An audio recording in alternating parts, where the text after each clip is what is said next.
Governor గారికి retired అయినటువంటి వ్యక్తులై దాదాపు 13,000 మంది అంటే 14,000 మంది రిటైర్డ్ అయితే తెలంగాణ రేవంత్ రెడ్డి గారు సర్కార్ వచ్చిన తర్వాత అందులో ఒక 1000 మంది మాత్రం కమిషన్లు ఇచ్చి కోట్లకు పోయి నానా రకాలుగా ఒక 1000 మందికి మాత్రం మళ్ళీ వాళ్ళ బెనిఫిట్స్ వాళ్ళకి అందినాయి. మిగతా 13,000 మందికి అందలేదు. ఇప్పటికి ఆ 13,000 మందిలో దాదాపు 26 మంది చచ్చిపోయినారు. మొన్న కలిసి 27 మంది చచ్చిపోయినారు. ఆ 27 మందిలో 26 మంది హిందువులే చచ్చిపోయినారు. ఆ హిందువులు చచ్చిపోయినా కానీ ఈరోజు బండి సంజయ్ మాట్లాడతారు, బీఆర్ఎస్ బీజేపీ వాళ్ళు మాట్లాడతారు, ఆపోజిషన్ ఎవరు మాట్లాడతలేరు. మన హరీష్ రావు గారు ఒక్కరు మాత్రం ప్రెస్ మీట్ పెట్టి వీళ్ళకి న్యాయం చేయాల్సిందే అని చెప్పేసి మాట్లాడిండు. కానీ ఇంత వరకు మరి డబ్బులు లేవా అని అంటాడు. మరి ఈ రోజు బాజాబ్తా కాగ్ రిపోర్ట్ మన దినాలను బయట పెట్టేది. కాగ్ రిపోర్ట్ ఇది control and audit report. Control and audit report ఇగో ఇక్కడ ఉంటుంది చూడు. ఇగో మిస్చిలేనియస్ సర్వీసెస్ ఇగో ఇక్కడ ఉన్నది. 16,841 గుడ్లు శాంక్షన్ అయినాయి. ఈ పైసలు మొత్తం మిస్ వరల్డ్ కు, మరి మెగా కృష్ణారెడ్డికి, మరియు ఈ రోజు సీఎం రమేష్ కు, రిత్విక్ ఫైనాన్స్ కు, మరి రిత్విక్ మరి వాళ్ళ డెవలపర్స్ కు, మరియు ఫోర్త్ సిటీకి వాళ్ళకి డైవర్ట్ చేయడం జరిగింది. ఈ రోజు మానవ హక్కుల ఉల్లంఘన జరిగింది. ఈ రోజు రాష్ట్రపతి గారు మరి మన భారతదేశంలో ఉన్న అందరికీ ఫండమెంటల్ రైట్స్ కు ఈ రోజు వాళ్ళు ఆమె బాస్ అయితే, ప్రెసిడెంట్ అయితే, ఈ రోజు గవర్నర్ గారు తెలంగాణలో ఫండమెంటల్ రైట్స్ అన్నిటి కూడా ఆయన ముందు కాపాడాల్సిన బాధ్యత ఈ రోజు ఆయన పైన ఉన్నది. ఇప్పటికి దాదాపు 27 మంది చచ్చిపోయినా ఈ ప్రభుత్వానికి నిమ్మకు నీరెత్తనట్టుగా ఉన్నది. ఈ రోజు మరి మొన్నటి దినాన కోమరెడ్డి గారిని మరి కొంతమంది కలవడానికి వెళ్తే పోలీసులు దగ్గర ఉండి నూకేసేసిన పరిస్థితి. ఈ రోజు బాధితులు పోలీసులే కాదు, తెలంగాణ పోలీసులకు కానీ, తెలంగాణ ఉద్యోగులకు కానీ, తెలంగాణ పనిచేసే వాళ్ళకి ఎవరు కూడా ఈ రోజు డబ్బు లేని పరిస్థితి. ఈ రోజు రిటైర్ అయిన బెనిఫిట్స్ వెంటనే వాళ్ళకి ఇవ్వాలని చెప్పేసి నేను విజ్ఞప్తి చేస్తున్నా. ఇప్పటికి రాష్ట్రపతి గారికి మూడు వినతి పత్రాలు ఇచ్చిన. ఇది మూడవ వినతి పత్రం. 3 వినతి పత్రాలు ఇవ్వడం జరిగింది. వాళ్ళకు వైద్యం అందది, బిల్లులు అందక వాళ్ళకు వైద్యం అందది. వైద్యం అందక చచ్చిపోతారు.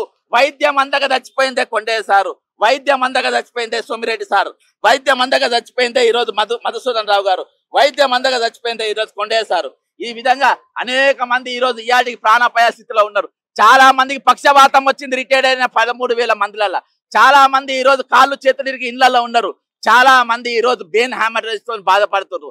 ఈ రోజు ఇక్కడికి వెళ్ళి గవర్నర్ గారు, ముఖ్యమంత్రి గాని, చీఫ్ సెక్రటరీని పిలిచి వీళ్ళ డబ్బులు వీళ్ళకి ఇవ్వాలని ఆదేశాలు ఇచ్చేదాకా ఇక్కడికి వెళ్ళి లేచేది లేనే లేదు. మీరేమన్నా చేసుకోండి, నా గుండె రెడీగా ఉంది, నా గుండె రెడీగా ఉంది. నా గుండె మీద మీరు గుండె వర్షం కురిపిస్తారా? నా గుండె మీద మీరు ఏం కురిపిస్తారో? ఎవరో వివిఐపీ కూడా పోతారు, అందరు పోతున్నారు. ఈ సమస్య గురించి మాత్రం ఎవరు మాట్లాడరు.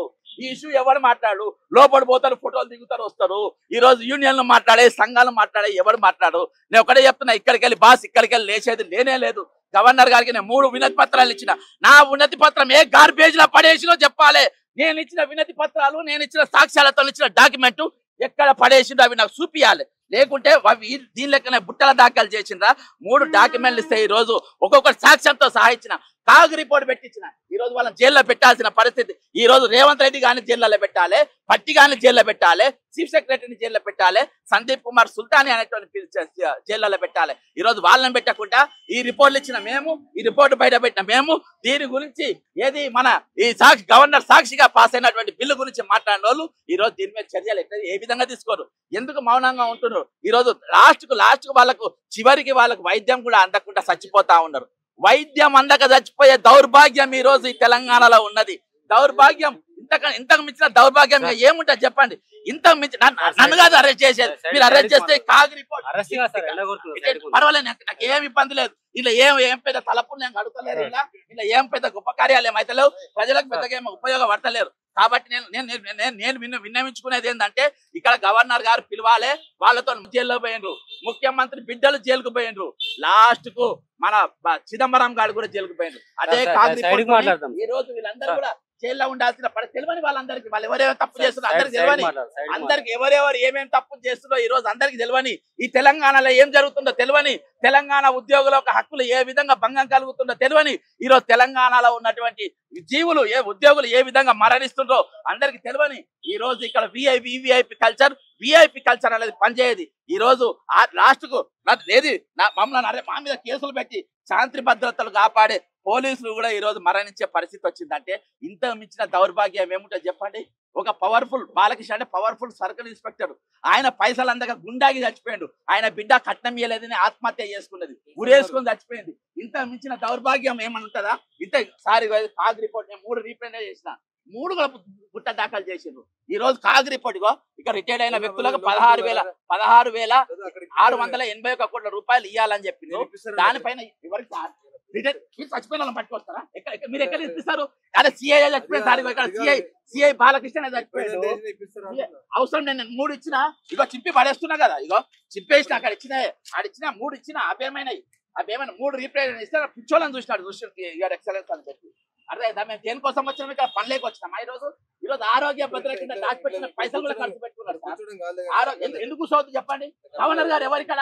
He is the first person to protect the fundamental rights of the employees and fundamental rights of the citizens. కానీ ఈ రోజు ఎవరైతే అరెస్ట్ కావాలో, ఎవరెవరికి లోపలికి పోవాలో వాళ్ళని లోపల ఈ రోజు మా చోటల మీద కేసులు వేసి మా చోటలను అరెస్ట్ చేసి